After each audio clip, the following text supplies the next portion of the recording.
All right, I'm going to say I'm around 60 seconds. I apparently lost track of time, even though it's only been a minute, but getting ready for everything else. So get her on going here. I want to thank everybody, first of all, for your time today. It's definitely nice to be back in the CBP flow of things. I was kind of looking back.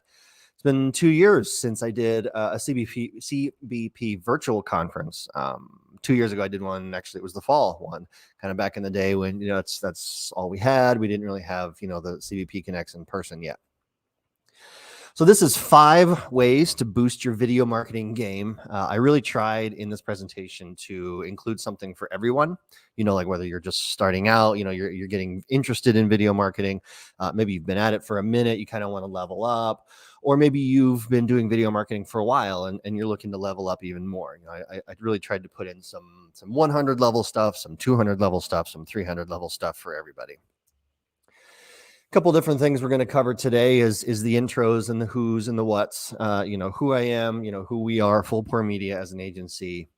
Why does video matter? What's in it for me? Why should you be taking advantage of this? And then 3 is the action items, the 5 key takeaways of, how to actually level up your video marketing. First of all, who the hell is this guy? My name is Bryant Vander Weerd. I'm the founder of Full Pour Media.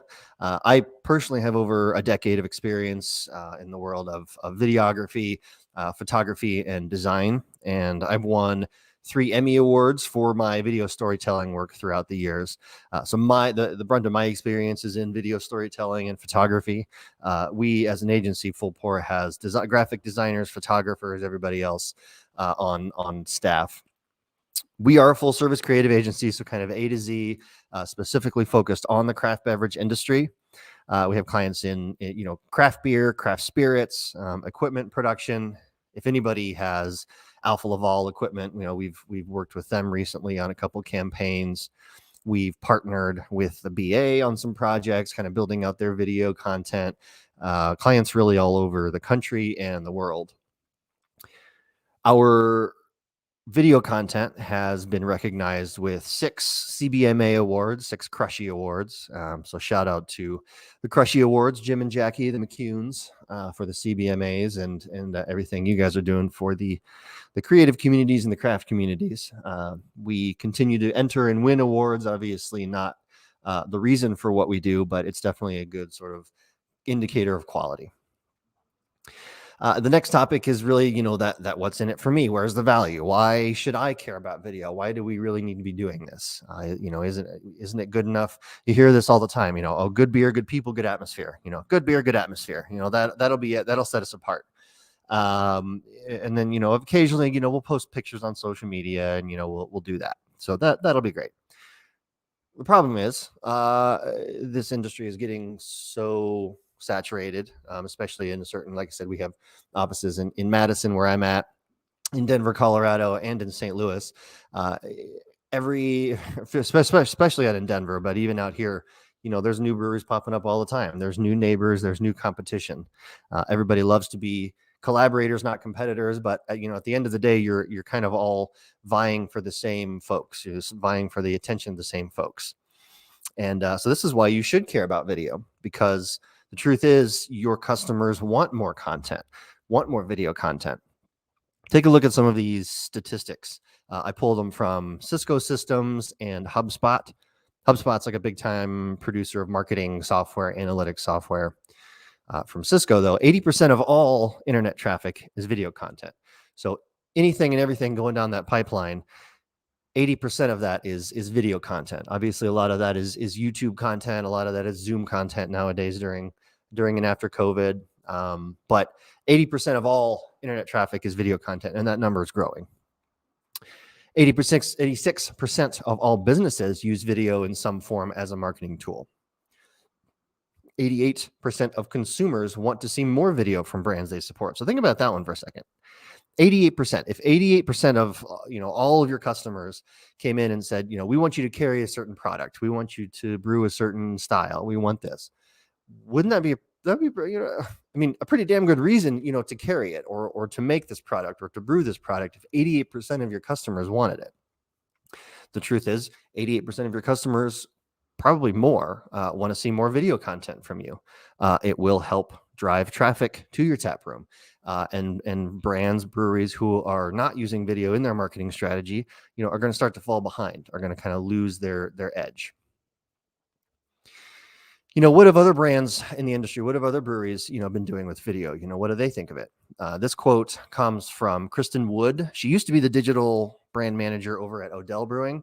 She's since moved on to non-brewing industry, but I still love this quote. I think it's fantastic. Video speaks to our social community and strengthens our relationship through social media in a way that traditional ads aren't able to achieve. So video content is far, far more effective in reaching your intended audience and holding their attention compared to traditional images and text. So compared to just standard. So she's talking about video ads here. So put a video ad up against a still ad, a picture ad. It's going to speak to the social community. It's going to strengthen relationships through social media in a way that other still image, the video will do that in a way that a still image cannot do. And I'll go into that a little bit later. And as I'll get to in a minute as well, you really don't have to be the size of Odell Brewing to use video either. There are some pretty low barriers to entry when it comes to just start doing video, start creating content, start making it a part of your strategy. You don't have to be a specific size. You don't have to have a specific size of team or barrelage to start doing this stuff. Video content does a lot of things. It is engaging. It generates higher engagement rates across social media. People retain more information that they see in a video compared to reading, a giant wall of text. Video helps build trust, helps your viewers build trust, your customers. Think about testimonials, customer testimonials. I mentioned Alfa Laval earlier. That's a lot of our campaign with them was building trust with, potential sales, future potential sales opportunities. We went in and interviewed brewers that use their centrifuges or their flash pasteurizers and got firsthand accounts of why this equipment is so good, why it's heads and tails above the rest, kind of telling the Alfa Laval brand story. And just even take it to a smaller level, brewery owner connecting with, potential patrons. You are the face of the brand.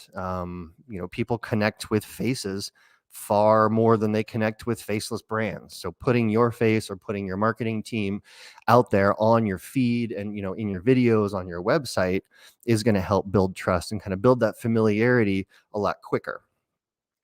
I'm going to mention this phrase a lot, this buzz phrase, scroll stopping. Video is scroll stopping.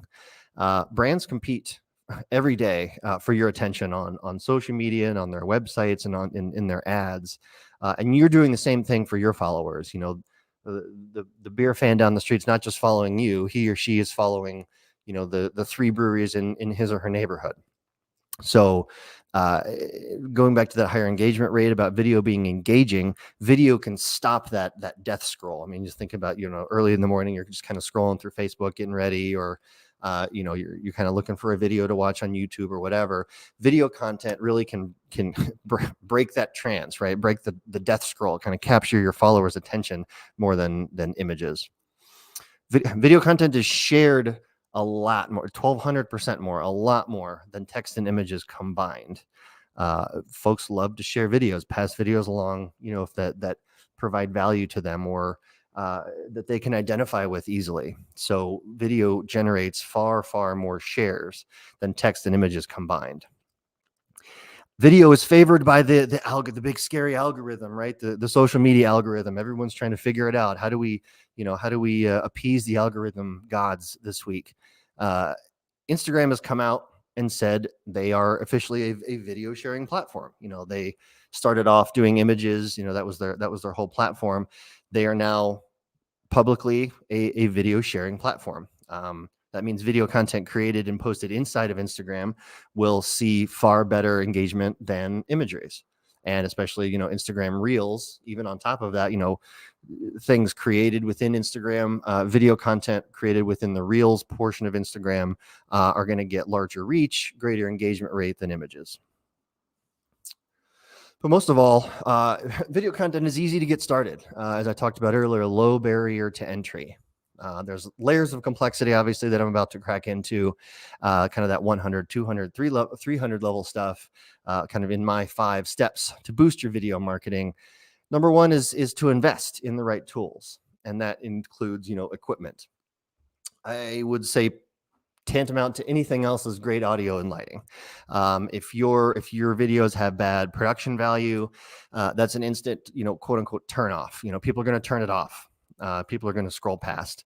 Video is supposed to be scroll stopping. There's that buzzword again. But if if the mill's running in the background, or you're venting a tank, or something's going on, and the video sounds like crap, or it's badly lit or something, you're honestly wasting your energy. That's not going to draw as many people in. Good lighting, good audio, tantamount to anything else. And on that point too, you don't have to go full, Steven Spielberg don't have to bring in a full, production company either. This image on the slide here is, an all-in-one phone rig that we purchased. We did a live stream up at Peculiar Ales in Fort Collins. We were doing live streaming for Bottle Share, the charity. So Chris Glenn actually couldn't make it out to this brew day. He sent us up on his behalf to kind of do a live walk and talk with the Peculiar people. We could go see the brew day, and the audio was a lot more crisp and clean, and it was a lot more well lit because we had this equipment. I use the term quick and dirty, quote unquote. Quick and dirty is fine. I mean, more and more during COVID and afterwards, people are a little bit more accepting of, Zoom video chat content. Look at like ESPN, and people are, going live on TV on ESPN or on network news over Zoom. You obviously still want to make some of an effort, towards production value, as I already said. Given your budget and the situation, it's a balance. But really, the main point is just to start, just to get going, get in the habit, make it a part of your marketing and social strategies, and you're going to see returns. The kit in that picture was, it was a couple years ago, so I would say maybe $120, $150. Smartphones themselves are obviously drastically improving in terms of image quality. You see like the iPhone 14 and the new Google Pixel phone. That alone is helping create better looking video. But also, like, again, just these lighting and audio and these tripod kits for phones are, $200 max or even $100. There's that low barrier to entry. And yet just that little bit is going to give you just a little bit of improvement over just someone just kind of holding their shaky phone. Outside of that, you shot the video, you can edit it on different apps. You don't always have to go directly from your phone and just kind of post one take videos. You can do, cuts and effects and everything through different apps like Adobe Rush. There's, I believe Canva has some functionality to it. Filmora is a good app. These are relatively affordable apps, and for $200, you can be all in with, phone rig and some editing apps, editing software. It all goes back to kind of outfitting yourself and your team, with the right tools to succeed, to give you that creative edge. So you've got the tools to succeed. There's the meat of the story too, right? Stories, not sales. You'll see that phrase a lot in different video marketing. Don't be salesy. Obviously, you have a product to sell, and think about, though, like the last time someone cold called you in your brewery, came into your brewery cold, kind of tried to sell you a new fruit puree or this and that, kind of wanted to ask for something, wanted to ask for a beer donation, whatever.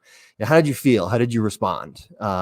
Think about that. Like, if you take too much of a sales pitch approach to your video content, your viewers can see that and will start to feel the same way. It's just kind of this, like, if you're being too salesy, too non-genuine, it's not going to work. Obviously, you need to sell, but there's ways to, it's the sell without selling kind of thing. Your personality is a great way to sell without selling. And video is a great way to show your personality. That can really, just seeing who you are and your mannerisms and the way that you say things can really help downplay any salesiness. Just think about your personality and your beliefs, how much they feed into your brand, feed into your belief system that you have personally, can a lot of times filter into, the brand of your brewery.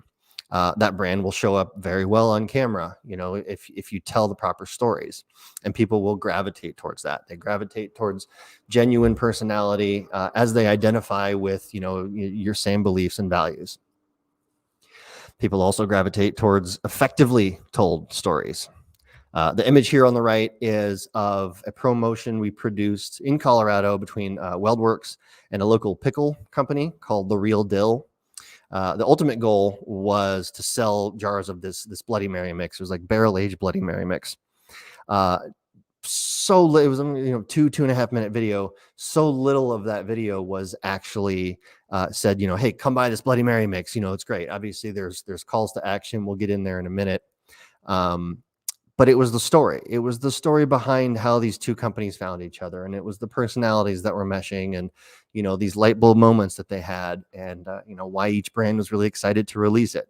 Let the story sell the product. That's that sell without selling. Also keep in mind, always keep this in mind, actually, from the start. What value does your video create for the viewer? I mean, from the very beginning, day one planning, what value are we going to bring to the viewer? Content that's just, flash and trash, what I call, brings no value, or is going to attract less views, less shares. People are not going to identify with it. So, it's good to always think about value. Get to the point too. We're in social media land. Get to the point. This is something that we fight all the time, and obviously it still makes me laugh. 2 years ago, we had 10 seconds to capture a viewer's attention. Now it's looking more like 8. This is we have to get to the point quick. The length of the video matters as well. I'll talk about kind of capturing attention here in a second too, but just overall the length of a video. 56% of all social videos are 2 minutes or less. I believe now Instagram limits you to 60 seconds before it kicks it out to a different portion of Instagram, and you're going to get a lower engagement rate. But think about how to tell a story effectively within 2 minutes. It sounds like it can be easy, but obviously the more you load into it, the harder that can be. People will watch shorter, more concise videos. I mean, even if 2 videos next to each other, one video is 10 seconds shorter. If they cover the same topics, if they're supposed to cover the same topics, I know I'm going to watch the shorter video. Again, even if it's 8, 9, 10 seconds shorter. Studies are out there. The longer your video, that retention rate's just going down. That line graph is just going down. So 8 seconds, right? Capture viewers' attention. Front load the good stuff. Scroll stopping, good eye-catching stuff up front grabs them. Eye-catching stuff maybe is the first even 3 to 5 seconds, kind of the most dramatic soundbite or whatever. You'll see nowadays in social videos, they'll have a quick 5 to 8 to however long second cut of we call the meat of the soundbite or whatever, the best portion of the soundbite right off the top, and then the whole video starts. So it's kind of a little cold open teaser that captures folks' attention and then gets them to stay there longer. Genuine, again, your personality, back to being, letting that personality come out, or your brand come out. That's going to boost your engagement. People will respond to that when you approach them from a personal level rather than kind of top down. I mean, it's like you're talking to someone in the tap room, really. Being personable. Number 4, CTAs. I mentioned a little bit ago, calls to action. You use them on your website. You use them in your social. At least I hope you're using them on your website and social. Use them in your videos too. You can use them a little differently in your videos. Little graphics placed, smartly, cleanly, strategically in the video. It's not spam. It's not a pop-up ad. It's not the whole thing. Insert $5 to continue. It's just a subtle cue to interact with the video. Hey, comment, share, whatever it is. Nowadays too, thumbnails matter huge. Instagram and Facebook take the first frame of your video by default and then just make that the thumbnail. There are ways that you can, pick a thumbnail from another frame in the video or upload one of your own. I definitely think you need to use this to your advantage, because just that eye-catching thumbnail off the top is just that little tick that you need to get folks to click. And then if you've got a scroll stopping soundbite in the very beginning or something, you've got their attention. CTAs also don't have to be a sale, really. It's not, hey, come buy this, come buy this case, come buy this 6-pack, come purchase tickets. Like and subscribe. Hey, comment, share with your friends, interact somehow. Just call them to some action. It doesn't always have to be, kind of an end of funnel sale. And this last one is kind of data based, based in data. Not being spammy. Place the CTAs throughout your videos. You don't need 2 to 3 to 4 calls to action in a 1-minute video. That's ridiculous. But, in one video, kind of experiment with placing it right at the beginning. Maybe the next one you're placing it in the middle, and then the next one you're placing it at the end. This is kind of like the process of, experimentation. Depends on sort of the type of video that you're putting out there. I would definitely say get your marketing team involved as much as you can in this portion, because this is that data-driven action. We get a 30% bump in engagement when we put it in the middle versus the end or whatever. This is kind of a higher level thing that it definitely helps to have some analytics behind it. Number 5, invest in your team. I mean, we kind of already talked about this one, the equipment, the software, the apps, that low price point to entry that we discussed, basic tripod, mic, light setup. Give yourself that small creative edge. Make it just a step or two easier for yourself, a step or two easier for your team. Invest in more complex content, your website videos, your brand videos, video content on your website. So we're out of social now. Video content on your website is wonderful for SEO. Websites that feature video content consistently rank higher on search engine searches. And think about this too, like your website is most of the time the first impression people get of your business. Excuse me. Beer break. So your website is often the first impression that people get of your business. If I'm, not familiar with a place and I need to know, do they have a beer garden that my 2-year-old can run around in? Are they dog friendly? Do they have food? What kind of food do they have? What's on tap? Do they have events going on? I'm going to the website. And if your website content falls flat, you're making a bad impression on your potential customers. So having a nice polished brand video, banner video, right off the top, just kind of nice drone shots, some good tap shots, smiling faces, will really do wonders for you. People can imagine themselves inside your tap room when they watch that kind of video. It's kind of like that aspirational marketing. They can imagine. I can imagine having my birthday party at this, in this space or at this tap room, whatever. More stats, throwing more 80% stats at you. So 87% of people who are using video already see a positive ROI. Video content can be pricey. Higher end video content can be pricey. You've got, full production crews, gear, shoot days. Obviously a lot goes in storyboarding, a lot goes into these larger productions. But video content is an investment, and, partner with the right people, partner with the right team to tell your story, who know how to use video effectively to give you a competitive advantage. Odds are strongly in your favor, 87%, that your efforts and your investment will pay off. Larger than that even is invest or partner with a creative agency that specializes in marketing strategy. Video marketing strategy can be a valuable asset. You don't have to be, a 16,000 barrel brewery with distribution across the country to invest in video marketing. We've worked with breweries producing, a couple thousand barrels a year, less than 5 years old, really building out some of their video strategy. And even too, the smaller mid-sized breweries have the best stories to tell because, they're so new. The teams are so small. I mean, relatively new, 3 to 5 years. There's more creative freedom. You don't have a 7-person marketing team. You don't already have all of these things set in place. And the best potential to even grab more market share through the strategic content. So you've got your initial following, you're kind of starting to gain a following. give yourself a boost, by partnering with somebody who can use video in a way that's effective and can bring even more people into your tap room. So I'll close with a couple points that I always love to drive home. Video it's highly effective. I mean, it's proven. There's stats out there every year. More and more folks are starting to use, more and more brands are starting to use video. Your neighboring breweries are probably already using it. It's being utilized more and more. Those who are not taking advantage of video marketing are putting themselves at a disservice. I don't necessarily want to say, I don't like to say, you're going to fall behind the curve, but you're doing your marketing strategy a disservice. I mean, this is a highly effective tool that is you need to be taking advantage of. So I appreciate it. I can definitely hold off and let me check here real quick for some questions.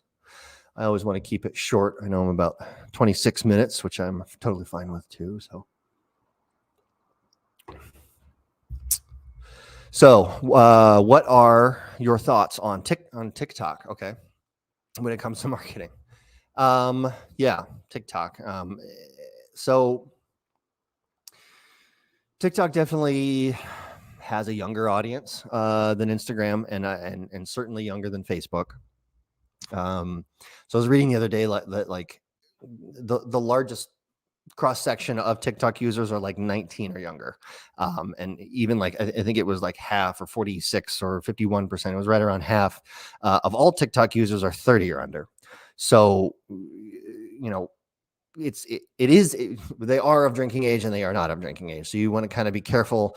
We're not marketing to underage kids. That's not going to happen. But I say all that, and that we can recognize that these folks are just right on the cusp, right? They're starting to age into the drinking age. They're starting to age into that, and maybe TikTok won't be around in a couple of years. Who knows? Or we're going to be on to something else, I'm sure.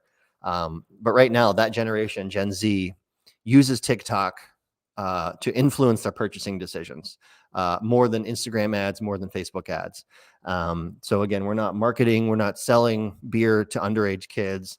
That's not what we want to do, but it's something to watch. I mean, I certainly think it's something to watch. And whether it's TikTok or whatever the hell the next one's going to be, or the next one, that generation, more than any other generation, the Gen Zers, value, to some degree, influencer marketing, if you want to call it influencer marketing. But even just seeing videos on TikTok and seeing brands on TikTok really can influence their purchasing decisions. Something to keep in mind as well.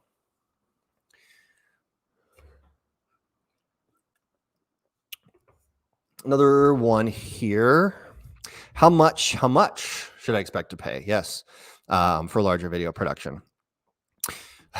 The extremely simple answer to how much should I expect to pay for like a larger video production? And I'm assuming that's your website videos, your banner videos that I was kind of talking about. The extremely simple answer is that it depends. It's kind of like asking how much does a car cost?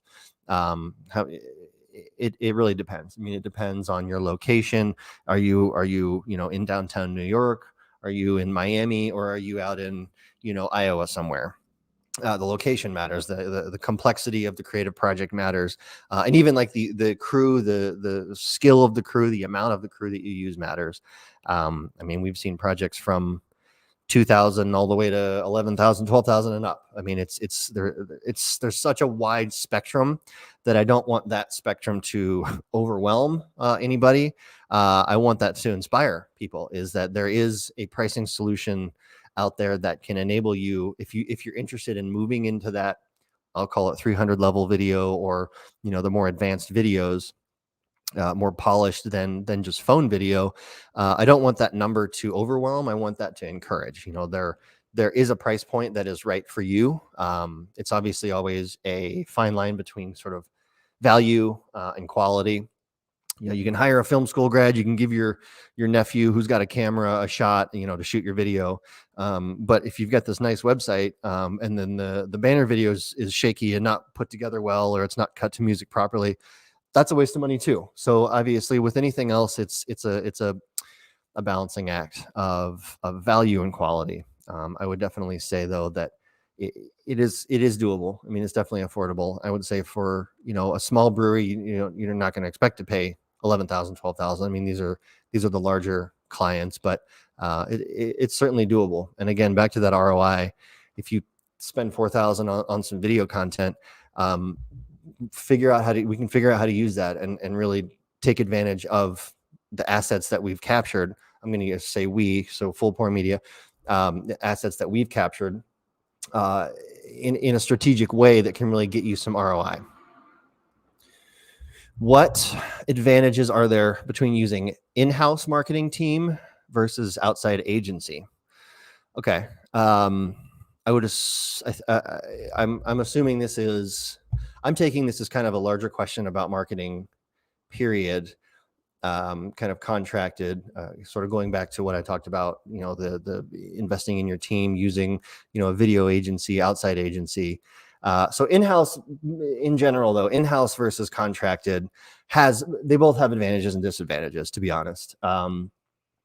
So we manage some social media out here in Madison right now. When I was out in Colorado, there was a couple accounts that I was managing out there as well. And I've got a team here managing some folks. When it comes to in-house versus contracted, I would leave kind of like the day-to-day social with the in-house teams, with the local teams. It's a lot easier to shoot reels of the new canning line going in when someone is just there, and whether they're there part-time or full-time. Again, you could hire somebody in-house to do that, or if the contractor is drivable, accessible, can easily get to your tap room or is there weekly, something like that. I think that's the main point, is make sure whether it's in-house or not, they need to understand your brand. I mean, outsourcing your social management or anything like that to an agency in New York or Utah or Florida, whatever. If you're in Illinois, it doesn't make sense, because they've never been to your tap room. They've never tasted your beer. They've never maybe even met you face to face, or they outsource it to another country and do the labor that way. That's a time when in-house can really be advantageous. I think getting into contracted agency work can be kind of for that larger polished videos, brand videos, folks that know how to kind of pull stories out of people and do interviews and do storyboarding a lot better, because that's their specialty. So I think it's small picture, big picture kind of things. And, again, each has its advantages and disadvantages. So use each of them to the value that you see them. I'm just realizing now that I did not put a contact form at the end of this, so you can definitely reach me. My name again is Bryant. I appreciate your time, Bryant Vander Weerd. And you can find us at Full Pour Media. We're on the Facebook. We're on the Instagram. I admit we are not on the TikTok. We do not have TikTok, but Facebook and Instagram is where we are. You can also email me if you like. So it's Bryant, BRYANT, at fullpourmedia.com. I will also be sure to spam the comment section of the YouTube link that Andrew will post, as well as the Facebook link that Andrew will post with some more contact info. So I certainly appreciate everyone's time, and hope you guys have a good rest of the conference. I know I'm certainly looking forward to seeing some more. I've already seen some great talks today. So thanks a lot. Have a good one.